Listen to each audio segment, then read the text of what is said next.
Hello and welcome to 7 Ways to Drive Margin Improvement Through Your Sales Team. My name's Paul McKinney and I'll be moderating today's webinar. Today's webinar is presented by Ralph Supancic. Ralph is the president and co-founder of PricePoint Partners in Cleveland, Ohio.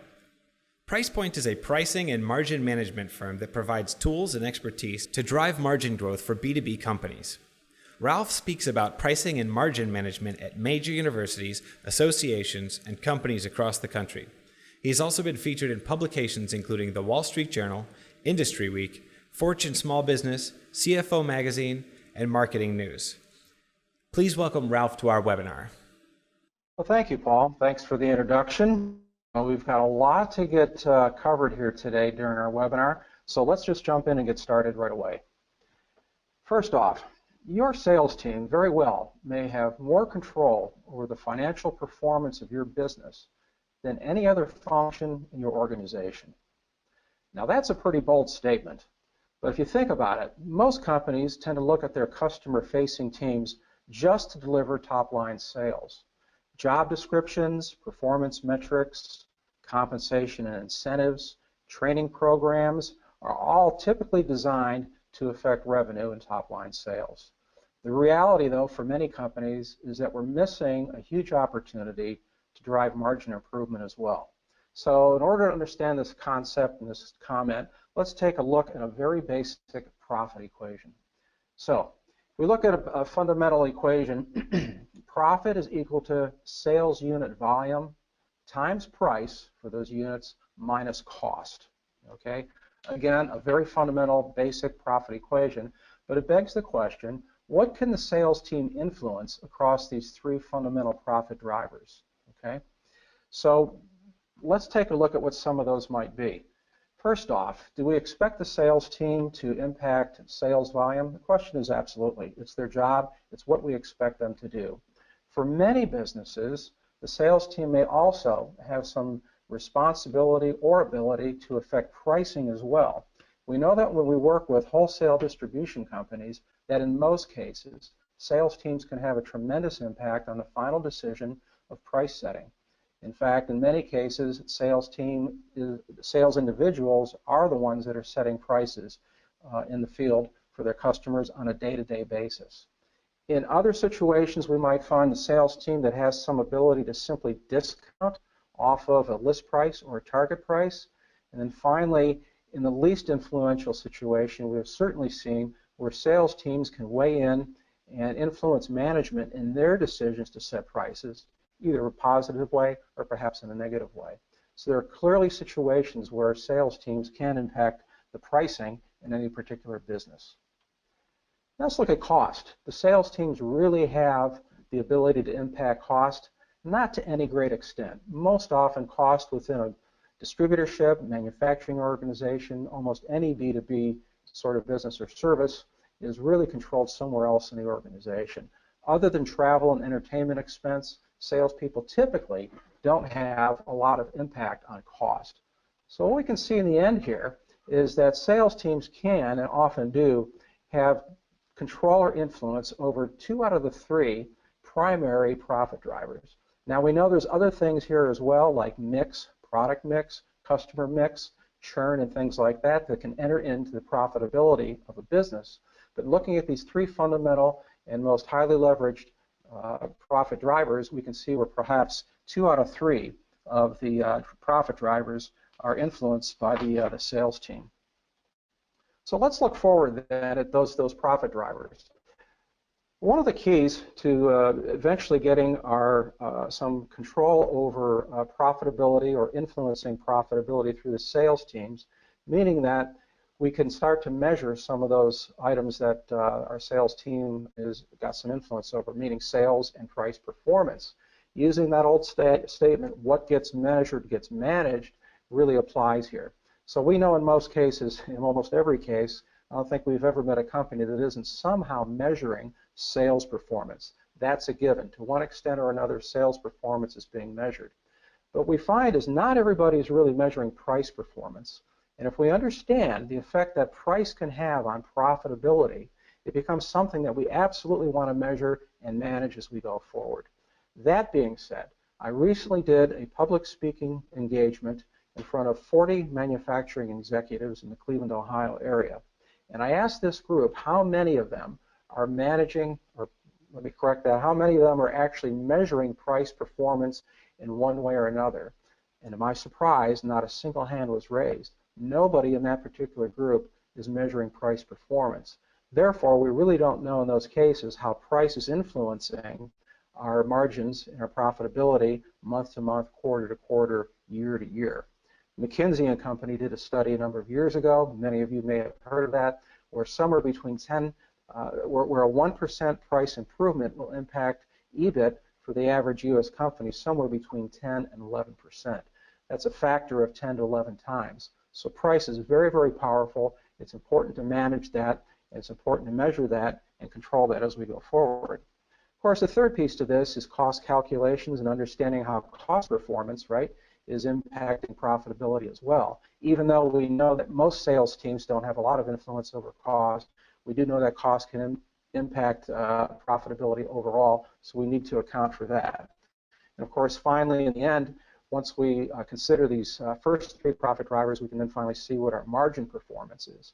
These particular charts that you see here are actually from real-world example and reflect the performance of this particular company over about an 8 or 9 month period.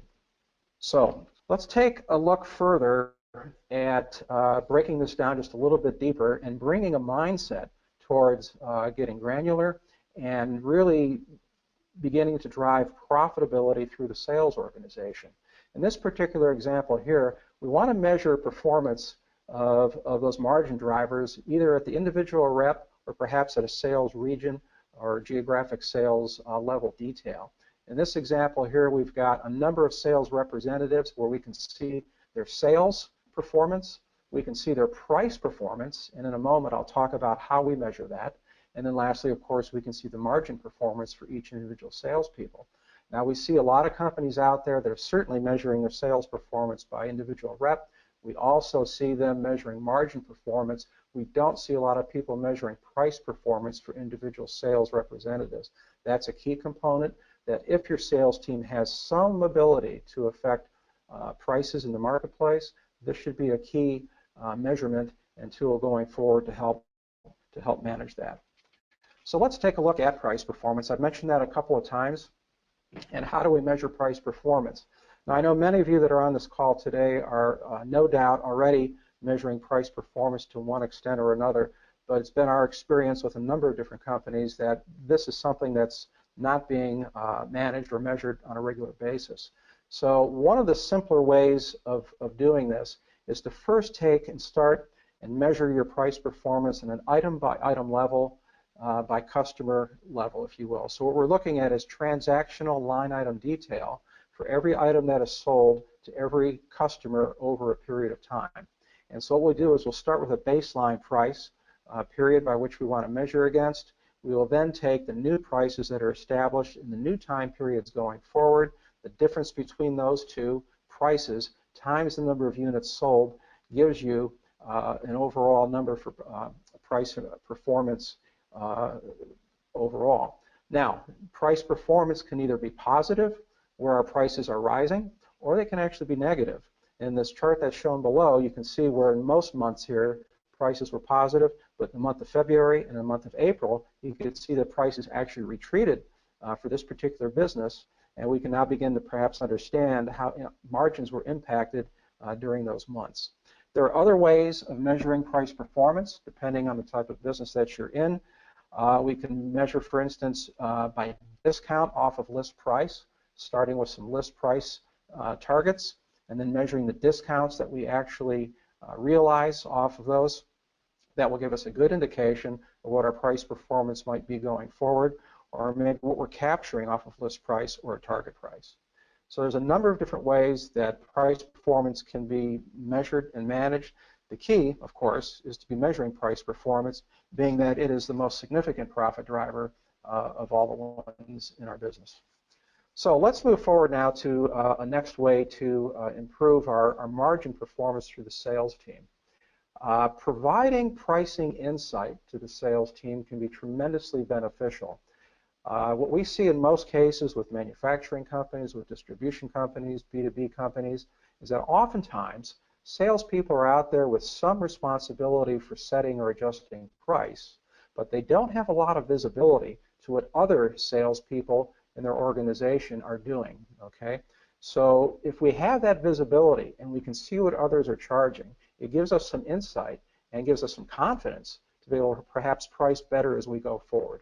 So this chart here, the scatter analysis, works like this. On the vertical axis, we have price being charted.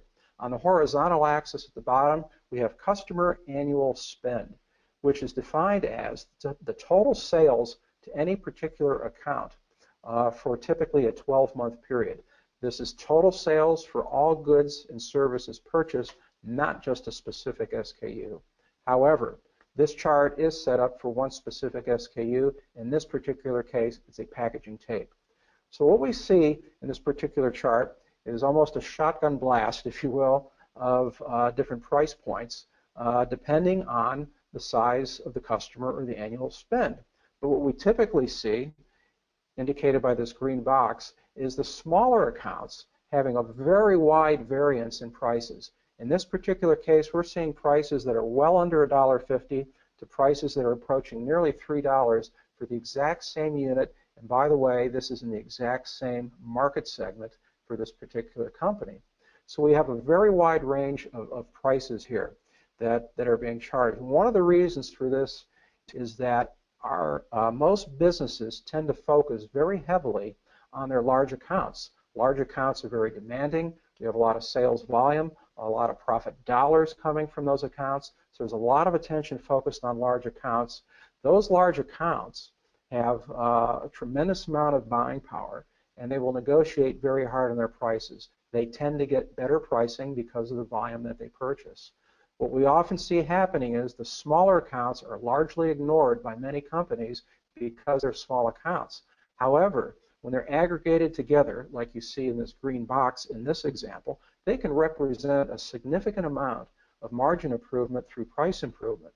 These accounts are typically less price sensitive, and most clients that we work with are finding it much, much easier to get adjustments, of course, on these smaller accounts. And in fact, there's more margin to be gained here than most companies realize. They're ignoring them typically because they don't believe there's significant improvement to be had. The reality is there's a lot of improvement that can be had here.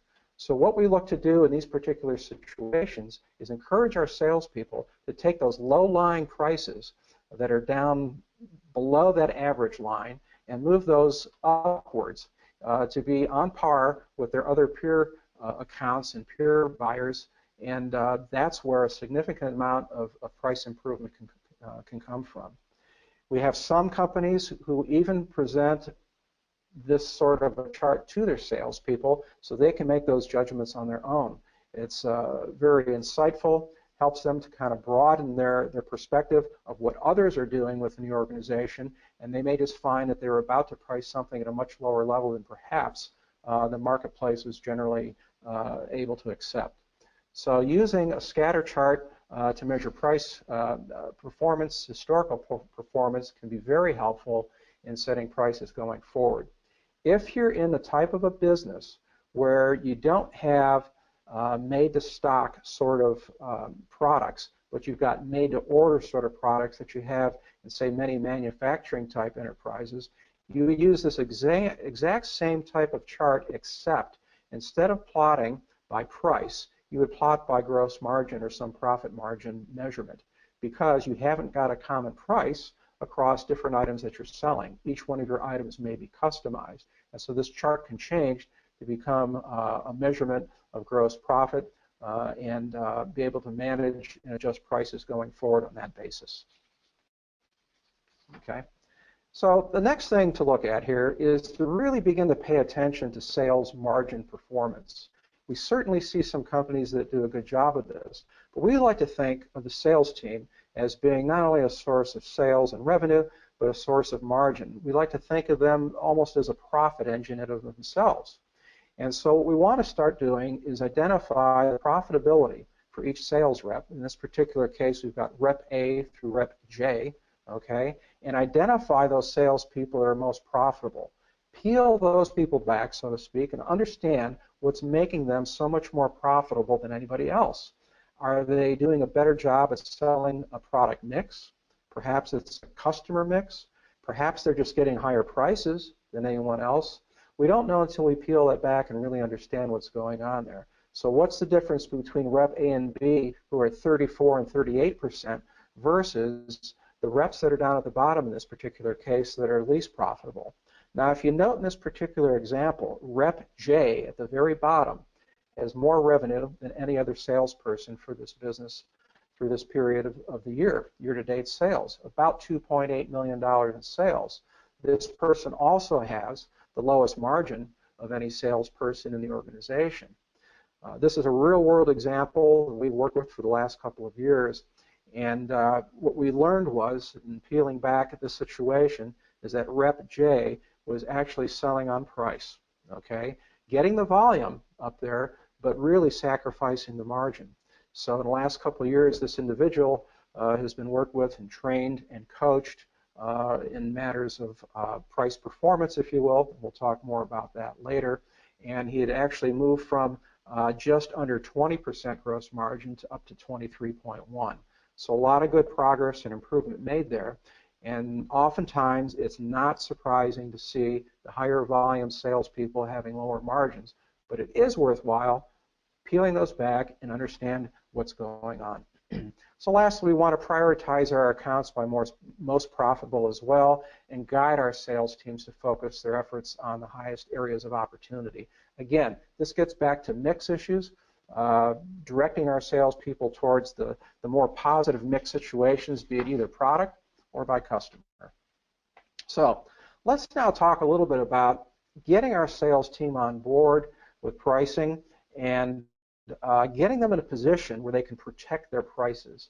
So many salespeople, we hear time and time again, are being challenged every day in the field, particularly in certain market segments that may be suffering. For example, at the moment, it's the oil and gas business is down pretty hard. So we're getting a lot of pressure in that marketplace, that industry. So how do we prepare our sales team to be able to protect our prices and be able to address those pricing challenges? Well, training and coaching can be a great way to start. The very first thing that we recommend is sharing with your sales team how pricing can leverage profitability. Believe it or not, most sales teams are not that aware of how this leverage factor really works. We mentioned earlier that a 1% improvement in price can have a 10 to 11% impact on EBIT for the average U.S. corporation. When most salespeople realize that that small amount of price improvement can impact margins that dramatically, they tend to relax and be more willing to go forward to get some margin improvement where they can. I'll give you a specific example of a company that we worked with.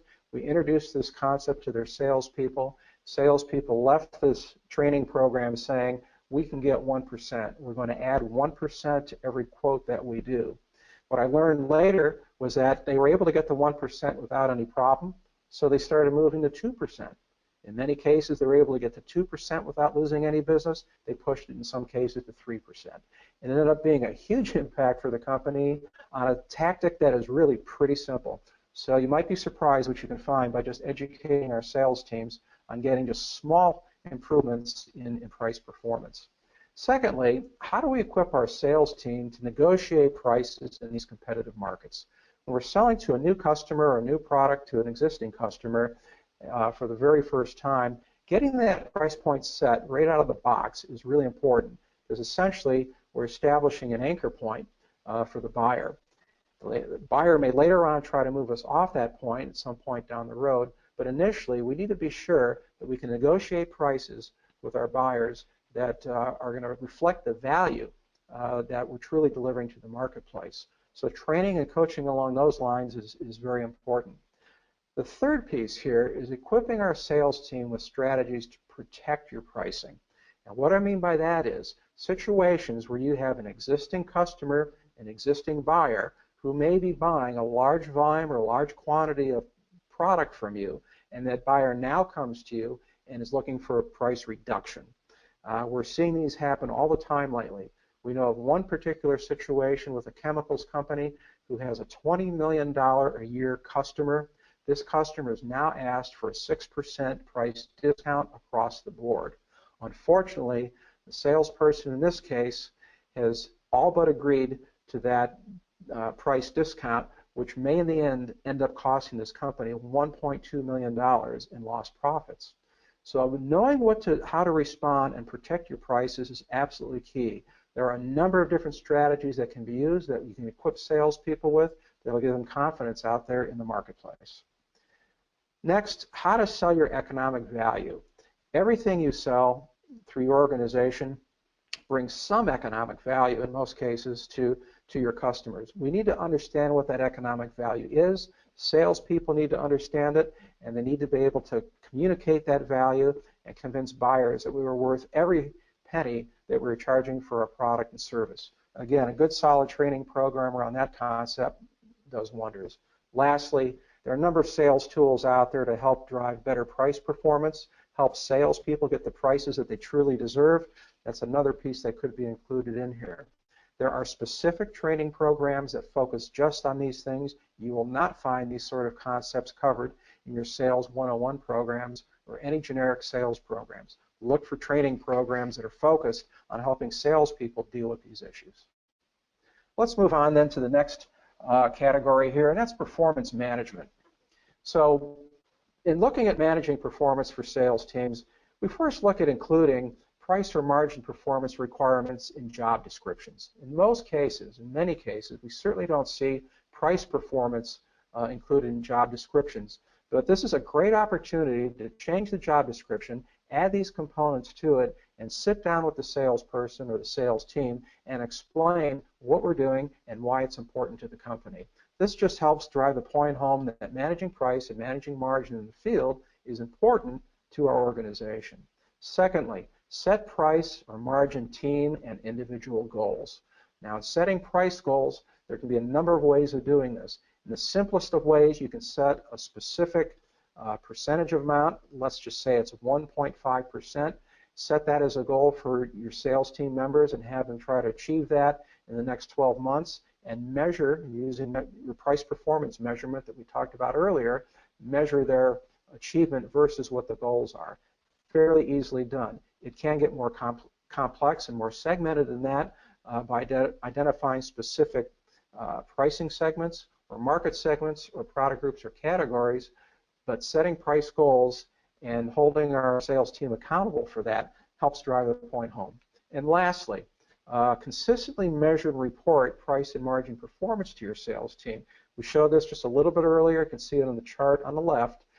Being able to report that to them and show them that we're managing it and we're reporting on it. And in some cases, we've seen companies publicly share the results across the sales team, thereby leveraging the competitive nature, if you will, of their sales team members. That may or may not work for your organization.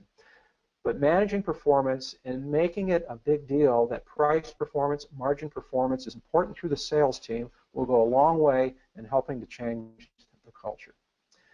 Next thing I want to talk about is a little bit more sensitive in a lot of selling situations, and that is how do we reward sales and price performance across a sales organization? How do we create incentives to drive what sales professionals can really influence? If we go back to this equation that we talked about earlier, the basic profit equation, we have three primary drivers: sales volume, price, and cost. Ideally, where we'd like to get to is to be able to balance our incentive program partway between sales volume and price, or equally, I should say, between sales volume and price. So take 50% of our incentive and apply that towards sales volume achievement. Take the other 50% of our achievement and apply that towards price performance. That's the ideal situation. Most companies can't get there overnight. So a great way to begin working towards something like this is to, let's say, take 10% of your incentive and allocate whatever that incentive is towards price performance. Okay? Doesn't necessarily mean adding price performance to the top of the existing incentive. That's another way to get there, but it only takes you half the way there because it's just an additive incentive for the salesperson. What we'd rather do is just take a percentage, a small percentage of that existing incentive and allocate that towards price performance, meaning that the salesperson will have to achieve their price performance in order to become whole again in their incentive. And that can oftentimes be a great starting point to get salespeople starting to move in the direction of managing price performance in addition to sales performance. Over time, we can increase that from 10% to 20 to 30 and eventually get it to a mix which is works for your team and for your business. So next I want to talk about, this is the last of our 7 ways, is a combination of a few things here that revolve around cost to serve and discount control. One of the things we've seen a lot of success with many of our clients is just simply to migrate smaller accounts to inside sales, which have a lower cost to serve. Now that might seem obvious, and I know there's a lot of companies that are already doing that. There's quite a few out there that haven't as well. But one of the things that we see here is that inside salespeople, typically customer service people, are a lot less sensitive to increasing price than field salespeople are. It probably has a lot to do with their compensation. Most customer service people on the inside are being paid a flat salary. There usually or often isn't a bonus or an incentive involved, so they have no problem passing price increases along to any customer that may require it or may be best positioned to receive it. So we see inside salespeople being really strong proponents to getting better pricing. We see a lot of success there. It's the low-hanging fruit. They're typically serving those smaller accounts who are less price sensitive, and it's a great place to start to get some pretty quick and low-risk price and margin improvement. Secondly, set some price discount limits if you aren't already, and authority levels for approvals. We still see a lot of companies out there where salespeople have full authority. I will give you a specific example of a company who allowed their salespeople to discount up to 10% off of anything that they sold. After a couple years of that policy in place, the company did an accounting and found that everything in their business was being sold at 90% of list price. Virtually every salesperson on every order was utilizing the 10% discount. And so setting some authority levels in place, perhaps giving them 5%, giving them some training and some additional guidance would help relieve some of that leakage, if you will. And lastly, we know there's always going to be exceptions. Create an exceptions management process for price discounting. Just talked with an organization here recently who would like to strengthen their exceptions management, and they're just finding without it that they're spending way too much time on managing price exceptions and far less time in the field. So what can we expect to see if we were to implement all 7 of these? It is not unusual at all to see margin improvement of 2 to 3 points at minimum with a comprehensive approach like we just outlined here. Not unusual at all. We have seen companies with much as 3 to 5 margin point improvement. It depends on where you're starting from. Training programs alone that I mentioned for the sales team can deliver as much as or more than 1 margin point gain alone. It's a great way to get sales teams started into thinking more positively about pricing, how they can affect pricing and impact profitability, and it's a great starting point to begin managing some culture change within the organization and how we think about pricing.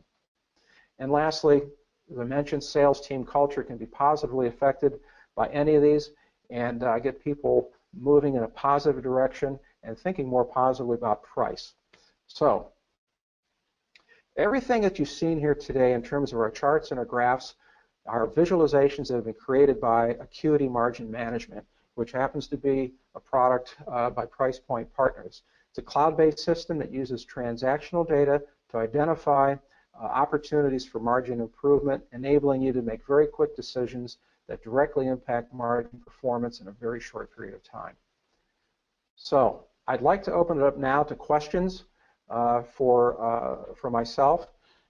First one here is, how do you ensure that training the sales force is not just one-time event and they'll be motivated to follow through on a regular basis?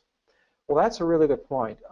Sometimes we can get some really good impact from a one-time event, and that'll carry forward. But in the event that you want to strengthen that sort of position or situation, it can often be followed up with coaching programs and also some pricing guidance systems or approaches, if you will, that will actually allow salespeople to get pricing guidance from some of the data analysis that we saw and actually get price recommendations that will help them sustain that more.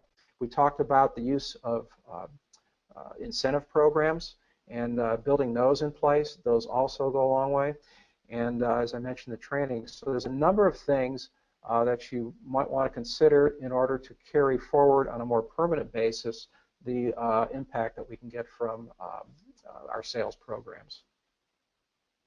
I have another question here. It says, if the sales team were aware of product costs, under what circumstances could they add to profit improvement? So if the sales team were aware of product costs, under what circumstances could they add to profit improvement? Well, if they're aware of product costs, we have a great opportunity, of course, to have them be aware of margin. And I know in a lot of sales situations, salespeople do have access to margin data and margin information. We can certainly make a strong case by setting margin floors or price floors for improving those prices that are below a minimum floor. And it's typically a great starting place. Look at those situations where you may be seeing negative margin transactions. We typically see negative margin transactions occurring with your largest and your best customers.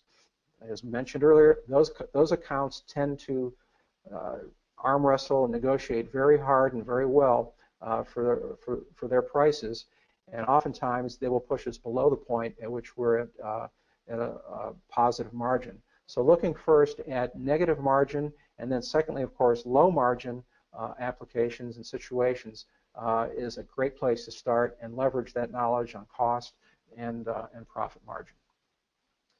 So those are the couple of questions we have. We've got a couple more, but we're heading to the end of our time period here that we promised you today. And for those that we did not get to answer today, we will respond to you via email the answers to those questions as soon as we're done here this afternoon. And so I'd like to thank you all for attending. Paul, is there anything else we'd like to close on? Thanks, Ralph, and thanks again to everybody who attended today's webinar. The webinar will be available for online viewing at our website at pricepointpartners.com. Again, thank you for your attention and have a great day.